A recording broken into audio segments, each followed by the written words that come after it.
Hello out there, and today we're taking a look at this Ganzo-made Firebird F759-M-PN. The PN stands for pink, and the reason why I went with a pink knife is that I'm going to eventually modify it. So, getting a lighter colored scale like this, as opposed to like a darker blue or a red, makes it easier to dye a couple different colors. So, probably going to go with a purple eventually. Hopefully that will help me enjoy this knife more because, as you can tell from the title, I don't really like this one all that much. It's definitely not my favorite Ganzo Firebird design. And the reason for that, the crux of the issue is really that I've come to expect so much when it comes to the Ganzo knives, the quality of them, that, anytime I am not overwhelmed with how cool they are, I end up being underwhelmed, and they just don't meet what my new expectation is. And thinking about the past models that I've had, like the 729, and then also this 756, and most recently, the 733, I see these knives as being, $15 to $25 knives just like this, but those other three all perform at a level that's a lot higher than what you pay for. And so that's what my new expectation is when I pick up a Firebird, and this one is just sort of worth what you paid for. And again, just a bit of a disappointment when it comes to that.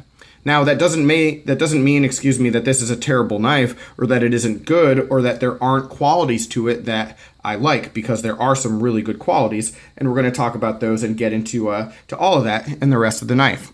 All right, so starting with the design, this might be a little bit familiar to you because it is very similar to a Spyderco Delica or a Byrd Meadowlark 2.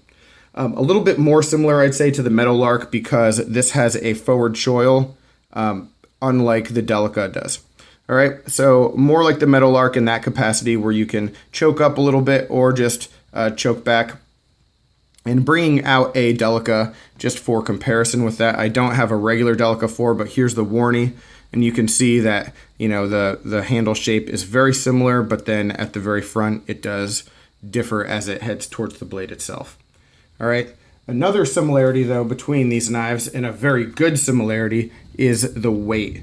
Extremely lightweight for this knife. It's going to come in, if I can get this to settle, at 2.31 ounces, which is wonderful for a lightweight EDC. In comparison, the Delica at 2.38 ounces. So very light, nice, light use, lightweight EDC. And another plus is the steel. Talked about the Ganzo 440C before. It is on point, and this one is no exception. Just really good job with the 440C. A nice flat grind, extremely sharp out of the box. Really nice job with it. You can see how thin the point comes down to, and also you might hear in the background a little bit of thunder. We are starting to get a storm here as I'm filming this, so my apologies if that interrupts anything. All right, but getting back to the blade, like I said, that 440C, just right on par with the rest of Ganzo's 440C, which means it is good. And then as we start to head back on the knife is where we start to have slight issues. Smaller and then larger the further we go. All right, so let's start with the jimping. The jimping, honestly, isn't really necessary because the ergonomics on this are really good. But as you can see here, it's really shallow, very rounded. It's not going to really give any kind of traction for you. Let me see if I can get that better focus. There we go. Not going to give you really any kind of traction. You can also see that it's sort of uneven, just not really well done there. And then on the bottom, it's almost just for show, like no traction at all. Now that said, it's comfortable, so it feels good. So, it's not going to bother you, but again, not really going to help you lock in any more than you already are. But like I said, the ergonomics are pretty solid, so no real worries there with that. And now let's get back and talk about the locking mechanism. So here we are with this back lock. You do have a little bit of an indentation to help you disengage it easier. It's not quite symmetrical, so it does look a little bit weird there, but whatever, not a huge deal on that. But then the big deal is just the fact that this blade doesn't lock up all that well. Up and down is just fine. It's really tight up and down, but side to side, there's blade play. There's blade play and there's a lot of flex. And so you can tighten the pivot screw here and tighten it to your heart's content and make it so that, hey, it's even difficult to open the knife, and that will get rid of the play, but then there will still be that flex. And I really think the reason for that is just that The build of the knife and the structure of it and the quality of the scales just isn't what it should be. Just isn't up to par.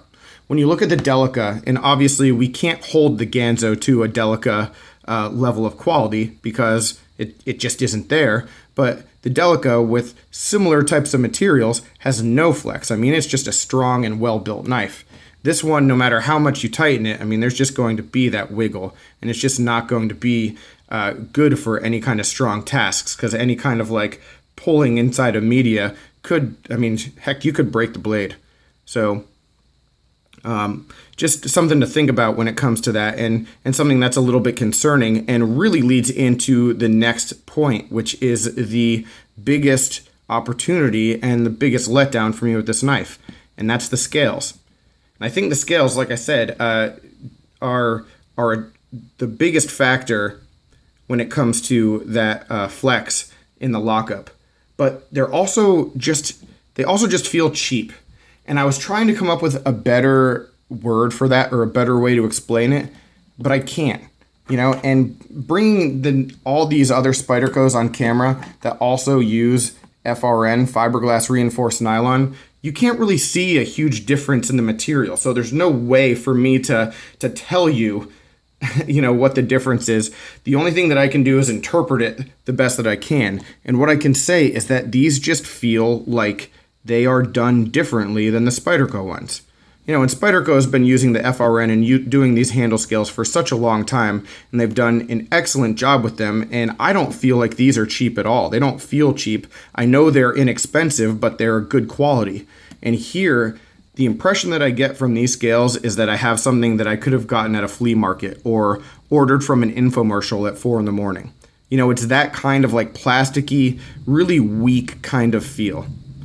And I'm not sure if the composite is different. I don't know what the chemistry is when it comes to FRN, but I just know that it is not the level of quality that I would like to see in scales like this. So it's unfortunate, but that's the case. So a big letdown there. And again, I think that is a big part of what's causing that lockup issue as well. All right. Other stuff to talk about with the knife. You might have to tighten it really far, but it is pretty smooth because it does have bronze washers in there. So, you can try to find a sweet spot when it comes to opening and closing the knife to be able to flick it and still get the best minimal level of play imaginable. And you should be okay with that. And again, for lightweight tasks, you'll never have an issue. Some other stuff with fit and finish, and you might be able to see that I sanded down the backspacer right here because it wasn't flush with the other edges of the handles. But you can see right here as well that the fit and finish just isn't perfect with this knife. The backspacer doesn't quite fit the scales that well, and so a lot of dirt's getting trapped in there. Also, when you look at the lanyard hole versus the clip, there's just that like little bit of an eyesore fit and finish thing there as well. But again, nothing huge in terms of functionality as far as that goes. Knife still functions the same way. It's just, a little bit of a fit and finish preference. Then also when we're talking about the clip, we do have 4 positions. It is a good clip. I like the clip a lot. They do generally a very good job with those overall. So all in all, it's not a Delica, and even though I don't own a Meadowlark, I don't know. I'd be surprised if the Spyderco made Byrd Meadowlark had that same kind of lockup issue that this does. So I'm going to ask you, of course, down below to let me know what your thoughts are, or if you've had this model. If you have that kind of experience, what yours is like. Whether it's the Meadowlark or this, what you think of it. And any more detail or information you might have about those scales as well, let me know about that, because always interested to hear. But all in all, this one just isn't the knife for me. I'm going to try to modify it. I'm going to try to make it my own and maybe end up with something that'll be fun to keep around the house. But this is not going to be something that I carry very often at all. And it's definitely not going to get the kind of use that the other Ganzo Firebirds do. So obviously important to let you know all that. But any other questions, comments, complaints, suggestions, as always, down below is where I would love to hear from you. I will talk with you soon. Got a whole lot of stuff on the way. And I appreciate your time. Take care and have a good one.